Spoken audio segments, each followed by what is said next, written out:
टंग twisters, जैसे आपको टंग twisters दिए हैं बहुत सारे, है ना। टंग ट्विस्टर्स प्रैक्टिस करनी चाहिए, एक एक्टर के लिए बहुत ज़रूरी है टंग ट्विस्टर्स पे काम करना, क्योंकि टंग ट्विस्टर्स आपके टंग को क्लीन करते हैं, आपकी ज़बान पे कंट्रोल होता है, आपका जो मसल है उस पर आपका कंट्रोल होता है, तो आपकी डायलॉग डिलीवरी बहुत अच्छी होती है, आपकी ज़बान फिसलती नहीं है। है ना, हम बात करते हैं, फंबल करते हैं, अटक जाते हैं, कोई शब्द हम क्लियरली बोल नहीं पाते, फंबल करने लगते हैं, तो उसका इनडायरेक्टली लोग कहते हैं ना कि इसकी ज़बान साफ़ नहीं है, ये ठीक से बोल नहीं पाता है, क्लियरली नहीं बोल पाता, सारे शब्दों को ठीक से प्रोनाउंस नहीं कर पाता।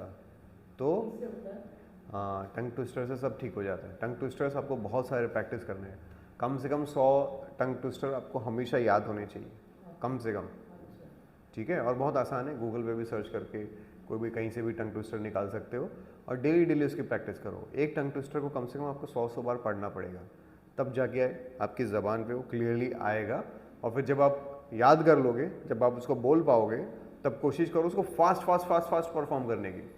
ऐसे नहीं कि बस टंग ट्विस्टर लिया आराम से, कच्चा पापड़ पक्का पापड़, कच्चा पापड़ पक्का पापड़, पके पेड़ पर पका पपीता, पका पेड़, या ऐसे नहीं, पके पेड़ पर, ऐसे बहुत फास्ट फास्ट करना है, बहुत फास्ट, जितने स्पीड में आप उसको कर सकते हो।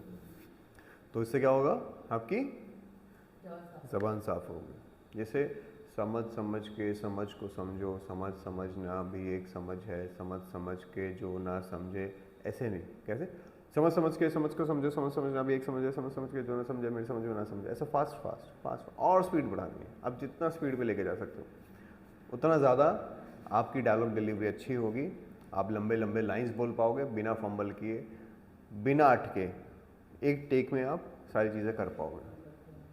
तो टंग ट्विस्टर्स एक बहुत इंपॉर्टेंट टेक्निक है अपनी ज़बान साफ़ करने के लिए, है ना, अपनी डायलॉग डिलीवरी को अच्छा करने के लिए, ताकि आप फंबल ना मारो, घबराओ ना, और लंबे लंबे डायलॉग्स बोल पाओ क्लियरली। ठीक है, सो टंग ट्विस्टर्स भी करना है।